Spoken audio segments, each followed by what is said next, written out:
பெரும் எதிர்பார்ப்புகளுக்கு இடையே நாளை தாக்கலாகிறது இந்தியாவின் பட்ஜெட். நிதியமைச்சர் நிர்மலா சீதாராமன் 9வது முறையாக தனது பட்ஜெட்டை தாக்கல் செய்ய உள்ளார்.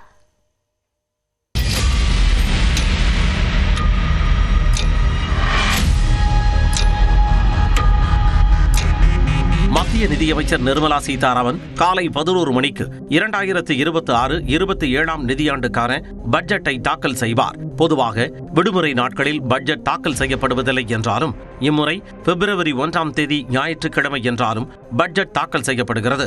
இதன் காரணமாக அன்று பங்குச் சந்தைகளும் செயல்படும் என அறிவிக்கப்பட்டுள்ளது. கடந்த ஆண்டு 12 லட்சம் ரூபாய் வரை வருமானம் உள்ளவர்களுக்கு வரி இல்லை என அறிவிக்கப்பட்டது. இந்த ஆண்டு நிலையான கழிவுத் தொகையை 75,000 ரூபாயில் இருந்து 1 லட்சம் ரூபாயாக உயர்த்த நடுத்தர வர்க்கத்தினர் கோரிக்கை விடுத்துள்ளனர். மேலும் கப்புள் டாக்ஸ் எனப்படும் தம்பதிகள் இணைந்து வருமான வரி கணக்கை தாக்கல் செய்யும் முறை அறிமுகப்படுத்தப்படும் என எதிர்பார்க்கப்படுகிறது. தங்கள் மீதான இறக்குமதி வரியை குறைப்பதன் மூலம் விலையை கட்டுப்படுத்த அரசு முயற்சி செய்யலாம் என்ற பரவலான கருத்து நிலவுகிறது.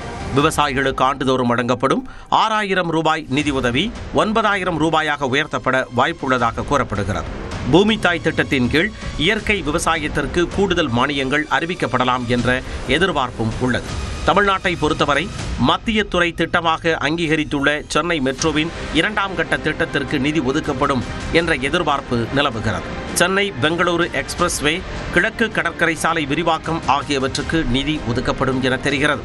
ஒசூரில் அமையவுள்ள ஐபோன் தயாரிப்பு மற்றும் பிற மின்னணு பொருட்களுக்கான உற்பத்தியை ஊக்குவிக்க உற்பத்தி சார்ந்த ஊக்கத்தொகை திட்டத்தின் கீழ் கூடுதல் நிதி தமிழ்நாட்டிற்கு வரலாம் என கூறப்படுகிறது.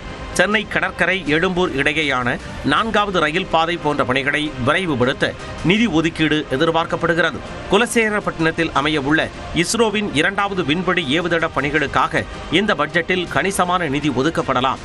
இது தென் தமிழ்நாட்டின் பொருளாதாரத்தை மாற்றும் காரணியாக அமையும்.